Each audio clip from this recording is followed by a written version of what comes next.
Армысыздар, құрметті менің YouTube оқырмандарым.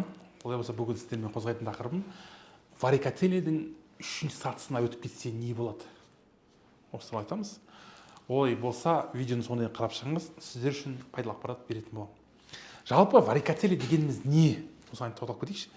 Варикотеле деген ауру, яғни бұл иін сағасының, яғни иіннің бойындағы тамырлардың ұлғаюын осы варикотеле дейді. Яғни варикотеленің үш сатысы бар. Бірінші сатысы, екінші сатысы, үшінші сатысы. Оны сізге түсіндірсем, мысалы, трубаның диаметрі бар. Мысалы, трубаның диаметрін өлшейміз. Осы сияқты етектің жұмыртқасындағы тамырдың диаметрін өлшейміз. Осыған байланысты сатыларға бөлеміз. Бірінші саты болатын болса, ол варикотеленің бірінші сатысында ешқандай операция жасамаймыз. Оған тек бақылау. 6 айда бір УЗИ-ға түсіп, тексеріліп отыру керек. Ол дегеніміз тамырдың диаметрі 0,21, 0,25-ге дейін, 28-ге дейін болатын болса, бірінші сатысын қоямыз. Егер 0,28-ден асып 3,5-ға дейін, 4-ге дейін баратын болса, бұл жерде екінші сатылы варикотеле қойылады. Ал 4-тен жоғарғы диаметрдің жоғарылауын үшінші сатыға алып барамыз. Осы үшінші саты қандай қауіпті? Осы үшінші сатымен жүре берсе не болуы мүмкін? Осыған жауап берейін. Варикотелдің үшінші сатысы дегеніміз тамырдың үлкен көлемде ұлғайып кету, яғни сол жерде қанның қала беру. Жалпы варикотеле қайда пайда болады негізі? Анатомиялық жағынан болатын болсақ, анатомиялық балаларда кездесетін жағдай. Бүйректің артериясы осы вена тестикулярысты үсті өтетін болғандықтан, сол жер қысылады да, ол жерде іркілу пайда болады. Яғни қан іркілісінен қан тамырлардың ішінде клапандар жұмыс істемейді. Ашық күйінде қалған кезде сол жерде қан қала береді да, сол жер семіріп тамыр ұлғаяды. Екінші вариант әрине бұл физикалық жүктемеден кейін. Ауыр жұмыс істейтін, болмаса жаңағы ауыр зат көтеретін ер балалардың арасында да осы варикотеле дамиды. Әрине ол 10 адамның, 20 адамның ішінде біреуінен кездесуі мүмкін. Соған байланысты ол бәрінде бірдей бола бермейді.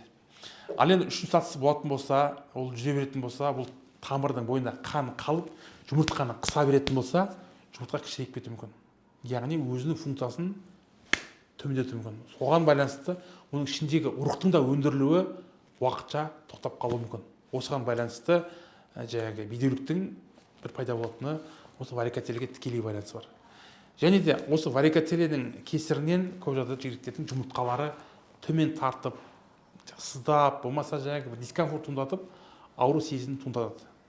Соған байланысты, егер осындай тамырлар сіздердің бойларыңыз кездесетін болса, дереу түрде дәрігерге жүгіну керек. Не үшін? Ертең ұрпақсыз қалмас үшін. Осыған байланысты біздің оқырмандарым арасында, пациенттің арасында кездесіп жатқан жағдайлар бар. Бір пациентінде болды, осы варикотеленің үшінші сатысына дейін жүре берген, өзі білген. Бірақ айтады, сұрасам, неғып бармадым уақытында десем, мен қорықтым, операциядан қорықтым, енді деп жүрген кезде ұрығы 0%-ға түсіп қалды. Әрине, Алланың қалауымен дұрыс диагноз қойылғаннан кейін, операция сәтті өтіп, операциядан кейін әйелі Алланың қалауымен көтерді.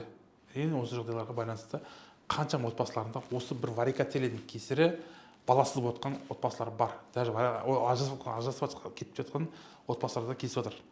Сол себепті қандай да бір тамырдың жұмыртқа жағасына көрінуі ол қауіп төндіруі мүмкін. Сол себепті уақытында тексерілетін болсаңыз, ертең сіздің болашақта әке болуыңызға әрине жол ашық деген сөз.